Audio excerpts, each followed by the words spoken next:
이 아침 우리에게 주시는 말씀은 누가복음 12장입니다. 누가복음 12장 49절 말씀부터 마지막 절 59절까지의 말씀입니다. 누가복음 12장 49절부터 59절까지의 말씀입니다.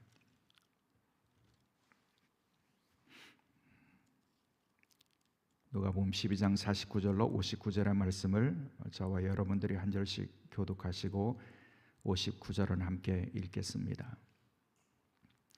내가 불을 땅에 던지러 왔노니 이 불이 이미 붙었으면 내가 무엇을 원하리요?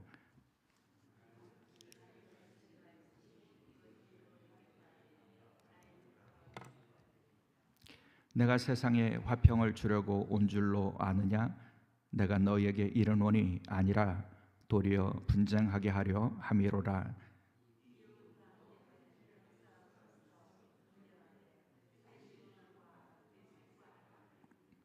아버지가 아들과 아들이 아버지와 어머니가 딸과 딸이 어머니와 시어머니가 며느리와 며느리가 시어머니와 분쟁하리라 하시니라.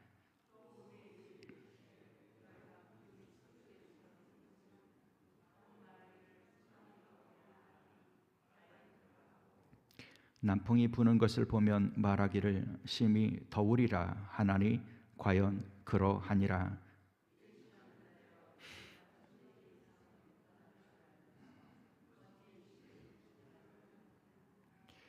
또 어찌하여 옳은 것을 스스로 판단하지 아니하느냐?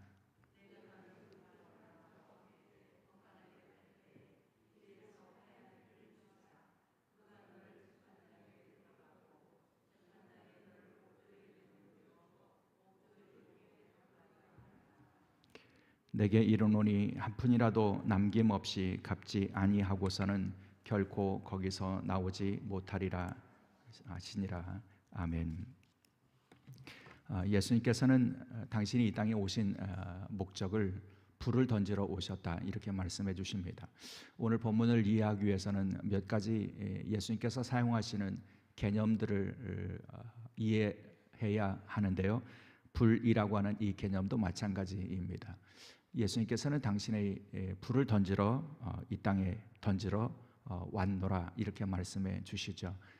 여러분 성경에서 불의 이미지는 그 가장 그 중요한 불의 이미지는 심판이라고 할 수가 있겠습니다. 그 우리가 구약 성경에서 소돔과 고모라의 불로서 심판하시는 그런 하나님의 그 심판의 사건을 우리가 기억하게 되는데요. 그런 그 불의 이 그 개념 안에는 심판의 의미가 담겨져 있습니다.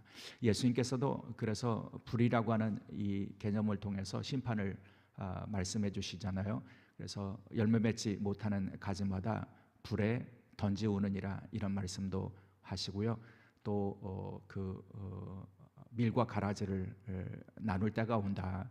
그러면 그 알곡과 가라지를 나눌 때 알곡은 창고에 드리고 가라지는 불에 던져 사르느니라 이렇게 말씀해 주십니다.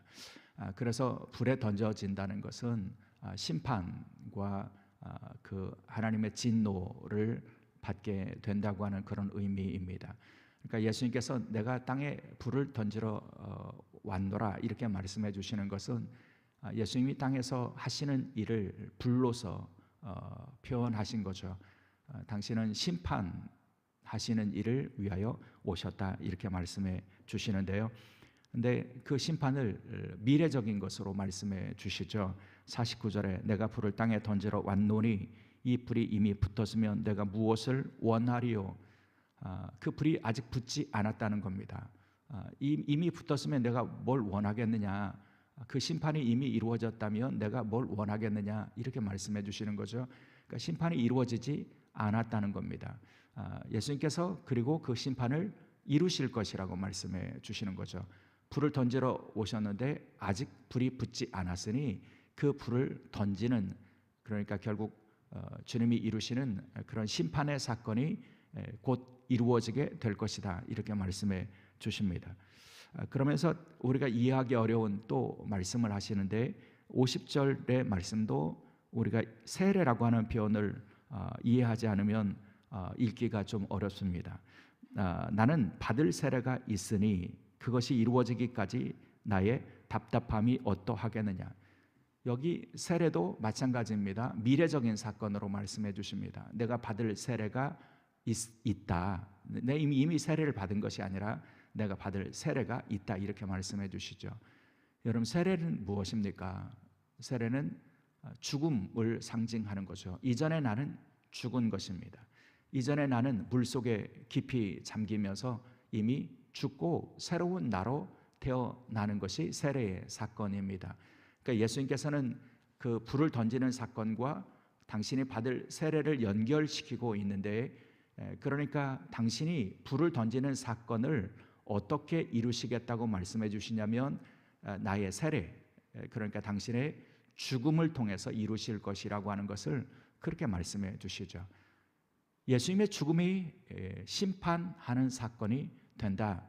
그리고 그 심판의 때에 일어날 일은 심판받을 사람과 구원받을 사람이 구분되는 거죠. 알곡과 가라지가 나누어지는 것처럼요. 그래서 주님의 죽음을 통해서 이루실 심판이 이 땅에 있는 사람들을 심판과 구원으로 나누는 사건이 될 것이다. 이렇게 말씀해 주십니다. 주님은 당신이 이루실 그 심판의 사건, 구원의 사건이 당신의 세례, 곧 죽음을 통해서 이루어질 것이라고 하는 것을 더 설명해 주시고 계신데요. 그래서 50절의 하반절에 보면 그것이 이루어지기까지 나의 답답함이 어떠하겠느냐 이렇게 물으십니다. 여기 답답함이라고 하는 것은 부담감, 억눌림, 괴로움 이런 것을 의미하고 있는 그런 표현입니다. 그러니까 당신이 그 세례, 죽음 이것을 이루기까지 그 십자가의 길을 가는 동안 주님 아래에 있는 부담감과 괴로움, 억눌림 이런 것이 매우 크다고 말씀해 주셔서 십자가의 길을 가시는 예수님이 얼마나 내적인 그런 괴로움과 그리고 부담감과 그리고 억눌림이 큰지를 그렇게 토로하고 계시는 것을 보게 되죠. 그런데도 불구하고 그 괴로움과 그리고 부담감과 억눌림이 있음에도 불구하고 당신이 그 죽음을 향해서 가실 수밖에 없는 이유는 당신이 그것을 위해서 왔기 때문이다 이렇게 말씀해 주십니다. 당신의 죽음이 곧 심판의 사건이지만 그 심판의 사건은 어떤 이에게는 그것이 구원이 되고 그래서 심판받을 사람과 구원받을 사람이 구분되는 사건이 되기 때문이다 이렇게 말씀해 주시죠. 여러분 왜 그 당신의 죽음이 그렇게 나누는 사건이 될까? 이런 질문을 우리가 가져야죠. 예수님의 죽음의 사건이 왜 어떤 이에게는 구원이 되고 어떤 이에게는 심판이 될까요? 그것은 예수 그리스도의 죽음을 우리를 위한 하나님의 구원의 사건이고 그분의 죽음은 우리를 위한 대속의 사랑의 사건이라고 하는 것을 믿고 받아들이는 사람에게 예수 그리스도의 죽음은 구원의 사건이 되지만 그것을 받아들이지 않고 그래서 자기의 교만함을 따라서 예수 그리스도의 죽음과 나는 상관이 없다고 나는 그런 죄인이 아니라고 말하는 사람들에게는 그것이 심판의 사건이 되기 때문이라고 말씀해 주시는 겁니다. 그래서 예수님 뭐라고 말씀하시냐면 당신의 오심이 그리고 당신의 죽음이 분쟁을 주는 사건이라고 말씀해 주시는 겁니다. 그래서 51절에 화평이라고 하는 표현과 분쟁이라고 하는 표현을 함께 사용하시는 거죠. 나는 세상에 화평을 주러 온 것이 아니다. 내가 온 것은 도리어 분쟁하게 하려 함이라 이렇게 말씀해 주십니다. 그 분쟁은 가까운 사람들 속에서 나타나게 될 것이라고요. 가족 안에서 아버지와 아들이 그리고 어머니와 딸이 시어머니와 며느리가 각각 분쟁하게 될 것이다. 나누어지게 될 것이다. 여기 분쟁의 의미는 나누어진다는 그런 의미이죠.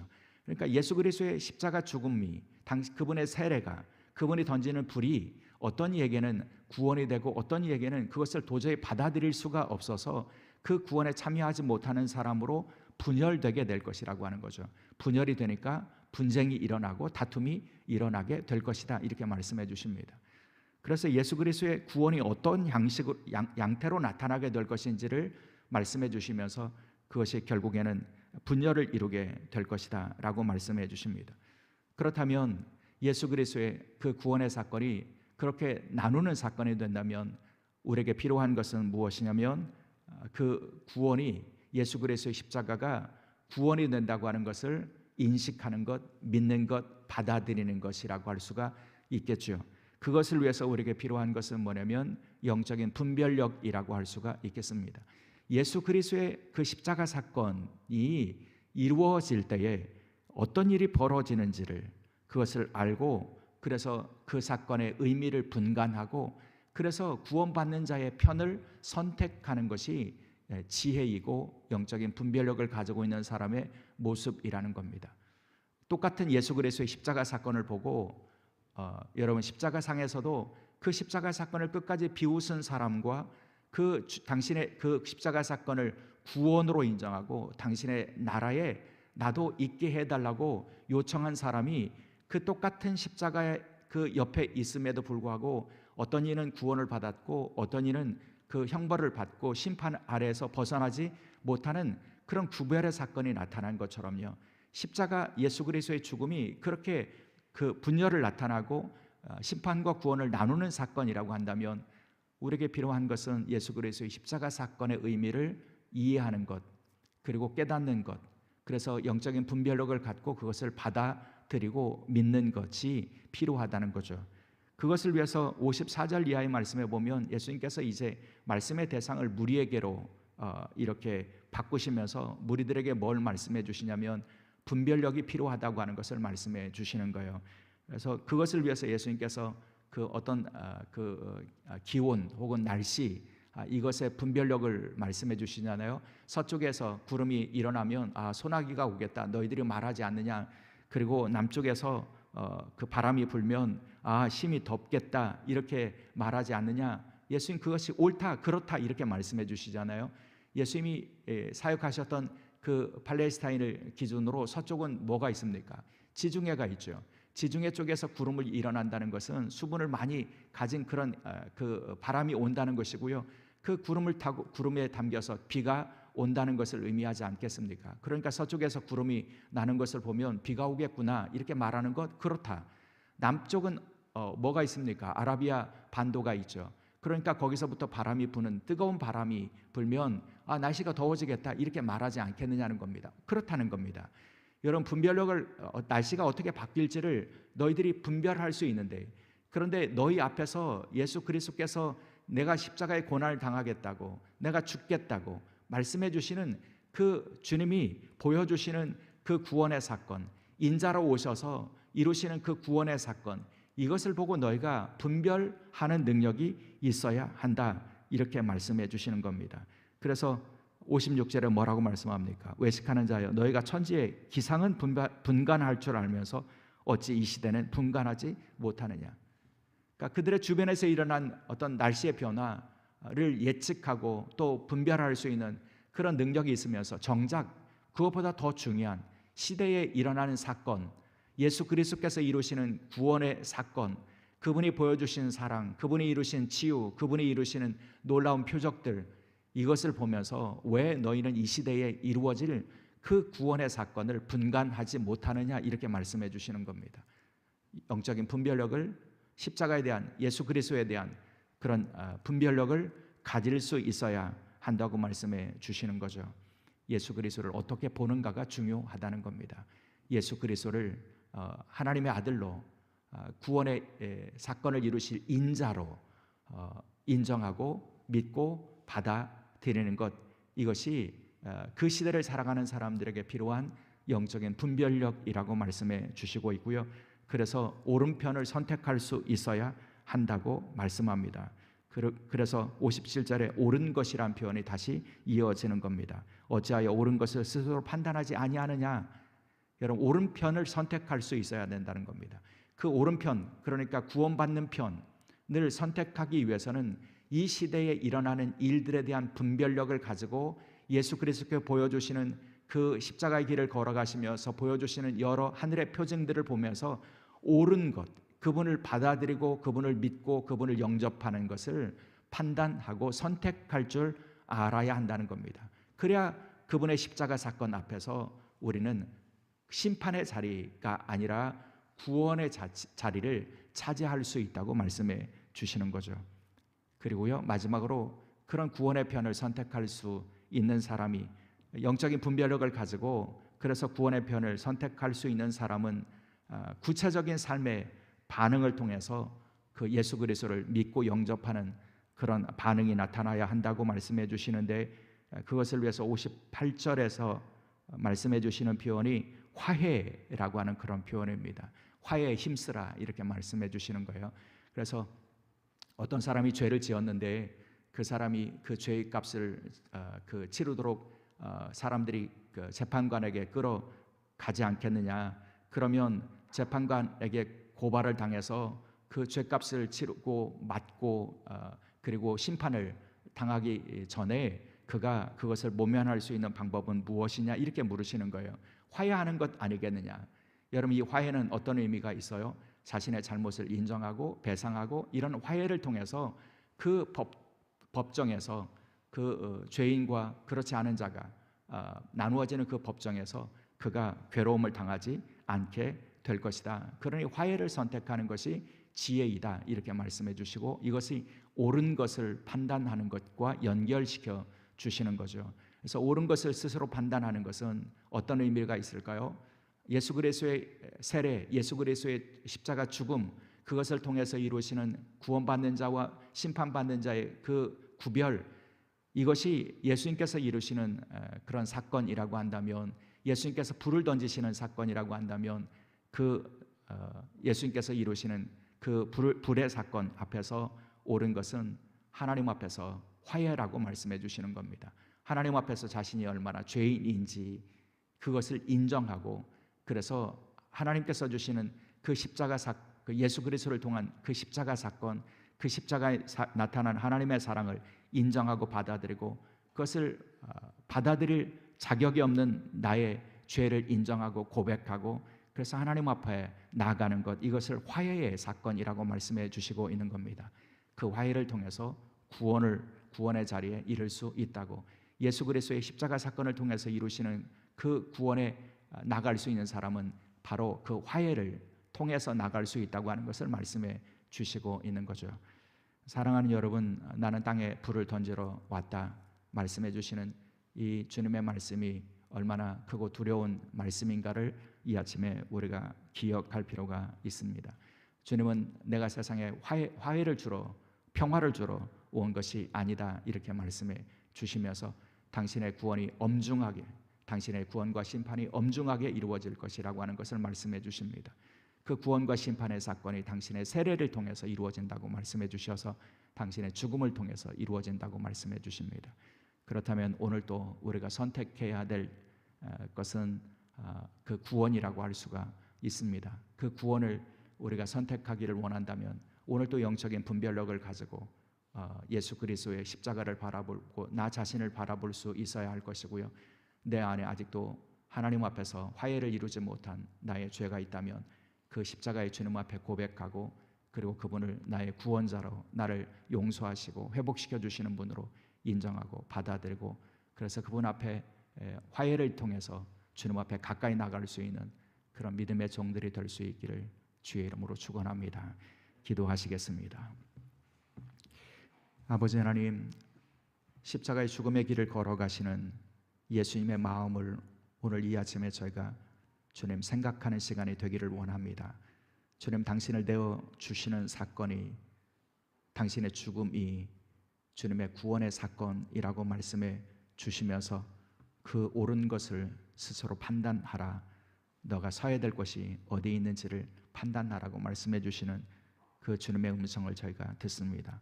오늘 저희가 옳은 것을 판단하고 하나님과의 화해의 편을 선택하고 그 길을 걸어가고 있는지를 주님 점검할 수 있게 도와 주옵소서.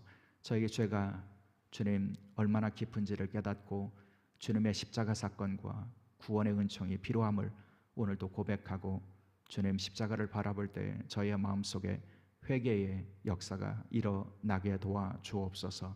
그래서 주님, 저희들이 주님과의 그 주님의 십자가를 통한 하나님과의 화해의 은총을 감사하고 하나님 앞에 십자가를 통과하여 더 가까이 나가는 믿음의 종들이 될 수 있도록 은총을 베풀어 주옵소서.